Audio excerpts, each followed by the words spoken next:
Hello everyone, welcome back to Mukul Maurya world blog. Myself Kalyani Mahesh. ఇవాళ మీకు మంచి 5 కంపార్ట్మెంట్ ఫుడ్ స్టోరేజ్ కంటైనర్ అయితే చూపిస్తానండి. ఇది ఫ్రిడ్జ్ ఆర్గనైజర్గా ఉపయోగించుకోవచ్చు, కిచెన్ స్టోరేజ్ సెట్ కింద ఉపయోగించుకోవచ్చు. 5 కంపార్ట్మెంట్స్ అయితే ఉంటాయన్నమాట. Plastic material, BPA free. Vegetables chop చేసుకుని పెట్టుకోవచ్చు, మీట్ పెట్టుకోవచ్చు, onion, ginger, garlic, prepared vegetables అనమాట. ఇది స్క్వేర్ షేప్ ఉంటుంది and white colour, transparent colour అనమాట. 5 కంపార్ట్మెంట్స్ అయితే ఉంటాయి. అండ్ మెయిన్గా ఫ్రూట్స్ పెట్టుకోవడానికి బాగుంటుందన్నమాట.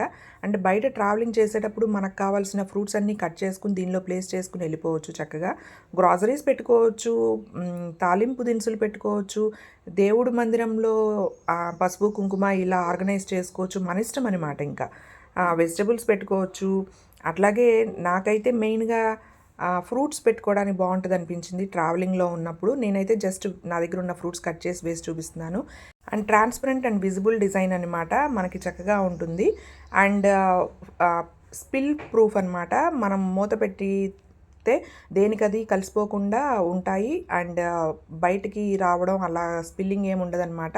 ఇంతేకాదు డ్రై ఫ్రూట్స్ కూడా స్టోర్ చేసుకోవచ్చు. ట్రావెలింగ్లో వెళ్ళినప్పుడు డ్రై ఫ్రూట్స్ అన్నీ కూడా పెట్టుకుని మనం వెళ్ళిపోవచ్చు. బయట జంక్ ఫుడ్ తినే కన్నా ఇట్లాంటి ప్రిఫర్ చేసుకోవచ్చు. చూసారు కదా, ఇక్కడ కరెక్ట్గా లిడ్ అనేది అతుకుపోయింది అనమాట. ఒకదానికొకటి కలవదు. ప్రోడక్ట్ అయితే ట్యాగ్ చేసేస్తాను. Bye, see you in the next video.